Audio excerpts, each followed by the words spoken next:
I am also a human being. So আপনার নিজেকে human being হিসেবে ট্রিট করতে হবে। You are not a robot, we are not a robot. বাংলাদেশে intimate health নিয়ে কাজ করা যে কী পরিমাণ ডিফিকাল্ট একটা বিষয়, এইটা না আপনারা যারা কখনো কাজ করেন নাই তারা কেউ বুঝবেন না। হাই, দিস ইজ নাইলাবাড়ি, your wellness counsellor from clinic 21। কাউন্সিলরেরও কিন্তু ভীষণ রকমের কাউন্সিলিং দরকার হয়। মানে সারাদিন পরে আমরা এমন রকম একটা স্ট্রেসফুল টাইম পাস করি না, মানে মানুষের প্রবলেম শুনতে শুনতে একটা সময় এনার্জি লেভেল এমন ডাউন হয়ে যায়, তখন মনে হয় yeah I really need someone to talk who will not জাজ মি। এইটা যে একেবারেই আমার পার্সোনাল কোনো মানুষ হতে হবে একদমই না, বিকজ যারা আমাদের খুব কাছের মানুষ তারা আমাদের কাজ নিয়ে, আমাদের লাইফ নিয়ে, আমাদের পার্সোনাল লাইফ নিয়ে ভীষণ রকমের জাজ করে, বা তারা আসলে চিন্তা করে যে ও তো এরকম, ও তো এইটা, ও তো ওইটা। এমন একটা মানুষ খুব বেশি জরুরিভাবে দরকার, যেই মানুষটা কিচ্ছু চিন্তা করবে না, জাস্ট আমার কথা শুনবে। আমি যে পেইনফুল লাইফটা লিড করছি, ও শুধু আমার কথাগুলো শুনবে এবং আমাকে জাজ করবে না, ও আমাকে বিশ্বাস করবে। ও জানবে যে আমি যে কথাগুলো বলছি সেই কথাগুলো সত্যি কথা। It's really very important. আপনার কি মনে হচ্ছে না যে আপনি এরকম একটা লাইফ আসলে লিড করছেন, আপনার এরকম একটা লাইফ দরকার? কেউ একটা কথা শুনুক, নন জাজমেন্টাল ওয়েতে, জাস্ট আমার কথা শুনবে।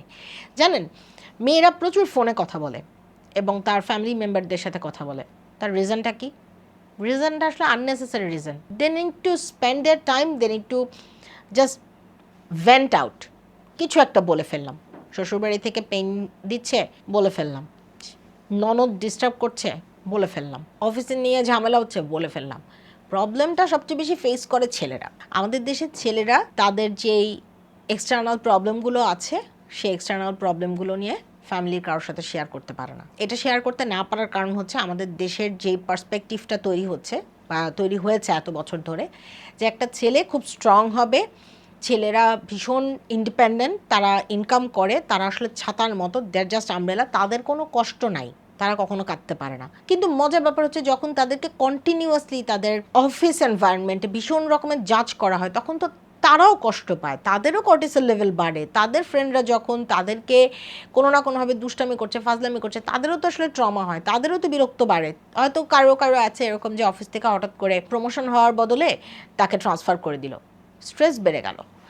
এখন তো আরও অনেক মজার মজার ঘটনা ঘটে, মানে কথা নেই বার্তা নেই একটা নিউজ বেরিয়ে গেল, যে নিউজটা সে কোনো দিন চিন্তাই করে নাই যে এরকম একটা নিউজ বেরোতে পারে। এমন মানুষ আছে যে একটা খুব নিজস্ব পার্সোনাল রিজনে তাকে হয়তো জেলে পুরে নিয়ে চলে গেছে। এমন হতে পারে পলিটিক্যাল রিজনে নিয়ে চলে গেছে। মানুষের লাইফ বড় উইয়ার্ড লাইফ, ট্রাস্ট মি।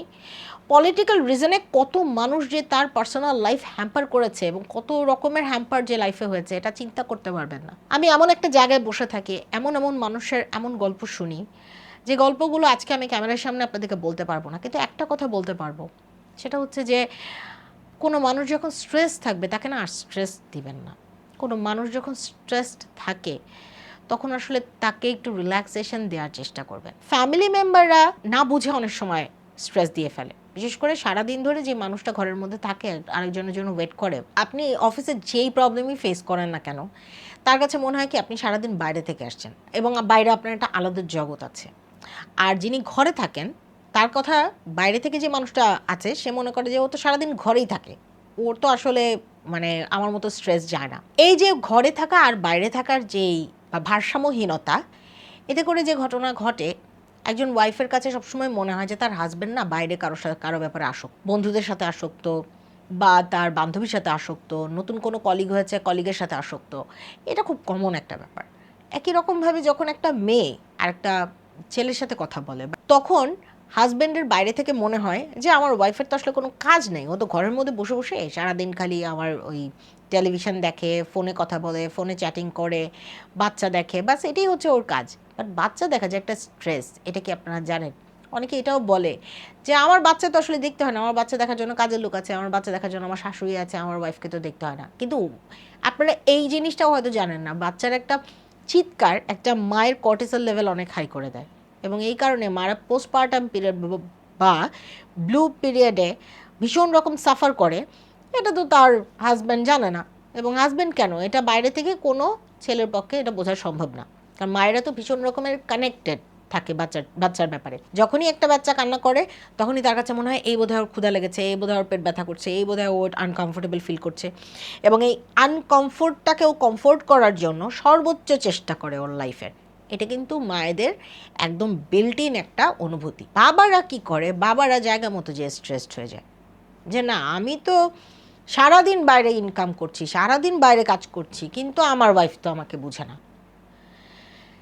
এই যে বোঝা না বোঝার যে ইমব্যালেন্স, এই বোঝা না বোঝার ইমব্যালেন্সের মধ্যে একটা মানুষ তার জীবনের দোদুল্যমান একটা সম্পর্কের মধ্যে পড়ে যায়, এবং সেখানে এই সম্পর্কের জায়গা থেকে কি তৈরি হয়, মানসিক ভারসাম্যহীনতা এবং দূরত্ব। আর এই দূরত্বটা এমন একটা পর্যায়ে গিয়ে দাঁড়ায় যে যখন আসলে দুজনকে আর দুজনের প্রতি কোনো অ্যাট্রাকশন ফিল করে না, বিছানা আলাদা হয়ে যায়, রুম আলাদা হয়ে যায়, হয়তো বাবা বাচ্চাকে নিয়ে থাকছে, মা বাচ্চাকে নিয়ে থাকছে, আরেক বাচ্চাকে নিয়ে থাকছে, এভাবে দুজন আলাদা হয়ে যায় এবং দুজনের সম্পর্ক তখন হয়ে যায় শুধুমাত্র একটা সামাজিক দেখানোর সম্পর্ক। এবং যখন সামাজিক দেখানোর সম্পর্কের মধ্যে একটা মানুষ চলতে থাকে তখন সময়ের সাথে সাথে মানুষেরও তো একটা সাপ্রেশন আছে। হরমোনাল ইমব্যালেন্স কিন্তু ছেলে এবং মেয়ে সবারই তৈরি হয় ব্রেইন থেকে। ব্রেইনে যখন পিটুইটারি গ্ল্যান্ড আপনাকে ফোকাস করছে যে না আপনার ব্রেইনে আপনার সেক্সটাকে সাপ্রেস করা হচ্ছে, আপনার ইন্টিমেট লাইফটাকে সাপ্রেস করা হচ্ছে, যখন এটা কন্টিনিউয়াসলি হচ্ছে দিন শেষে গিয়ে তো এফেক্ট পড়বেই আপনার হরমোনে। এটা আপনি বুঝবেন না, আপনার বোঝার জন্য একজন স্পেশালিস্ট ডক্টর বা একজন স্পেশালিস্টের কাছে যাওয়া দরকার যিনি আসলে এই বিষয়গুলো বোঝেন। তারপরে এমন সমস্যা আছে যে অনেক দিন ধরে ডায়াবেটিক্স, এই ডায়াবেটিক্সের কারণে আস্তে আস্তে ক্র্যাঙ্কি হয়ে যায়, মানুষের স্কিন নষ্ট হয়ে যায়, মানুষের অন্যান্য যেই ফিজিক্যাল প্রবলেমগুলো আছে সেই প্রবলেমগুলো পপ আউট করে। এই যে ইমব্যালেন্সড লাইফ, এই ইমব্যালেন্স লাইফে কিন্তু আপনি যদি ব্যালেন্স করতে চান তাহলে আসলে দরকার একজন ডিপেন্ডেবল পারসন, যার উপর ডিপেন্ড করে আপনি কথা বলবেন, এমন একজন মানুষ যে আপনাকে জাজ করবে না। ওই যে বললাম, প্রথমেই বলেছি, এমন একটা মানুষ দরকার যে আমাকে জাজ করবে না। এটা আমাদের সবার দরকার, এটা আমার দরকার। এই জন্য বলেছি আমিও কিন্তু ভীষণ একটা স্ট্রেসফুল জব করি, আমি একটা ভীষণ স্ট্রেসফুল কাজ করি। আমাকে দেখে ক্যামেরাতে যত চার্মিং মনে হয়, দিন শেষে আমি যখন বাসায় ফিরি আমার এই ব্যাপারটা কিন্তু থাকে না। আমিও ভীষণ স্ট্রেসড ফিল করি, আমার কষ্ট হয়, আমার কষ্ট থাকাটাই নর্মাল। আমার এংজাইটি তৈরি হয় যখন আমার অফিস এনভায়রনমেন্টে কোনো প্রবলেম হয়, যখন আমার ফ্যামিলি এনভায়রনমেন্টে কোনো প্রবলেম হয়, আমার ভীষণ এংজাইটি হয়, আমার ভীষণ টেনশন হয় যখন আমি কোনো কাজ করার জন্য আমার হয়তো ডেডলাইন থাকে, আমি কাজটা ঠিকমতো করতে পারছি না, আমার বস হ্যাপি না, অথবা আমার ফ্যামিলি মেম্বাররা হ্যাপি না, অথবা আমার বাচ্চার কোনো একটা অসুখ হয়েছে, আমি ভীষণ টেনসড হই, আমারও কষ্ট হয়। I am also a human being. So আপনার নিজেকে হিউম্যান বিং হিসেবে ট্রিট করতে হবে। You are not a robot, we are not a robot. আমাদের যদি কোনো সমস্যা হয়, আমাদের ইন্টিমেট হেলথের যদি কোনো সমস্যা হয়, we should talk to our doctors, we should talk to a specialised doctors, যারা কিনা আমাদের প্রবলেমটা বোঝে।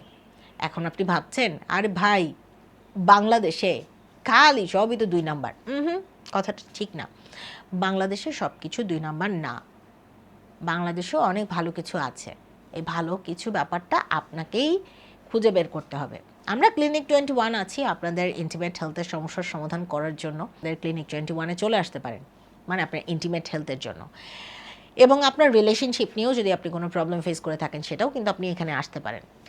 মজার ব্যাপারটা হচ্ছে কি জানেন, আপনার কারোর সাথে শেয়ার করা প্রয়োজন, আপনার প্রবলেমটা কারোর সাথে শেয়ার করা প্রয়োজন, এবং সমস্যার সমাধানের জন্য আপনাকে এগিয়ে আসতে হবে, আপনাকে শুধু আমরা সহায়তা করব। অনেক অনেক ভালো থাকুন, সুস্থ থাকুন, আল্লাহ হাফেজ।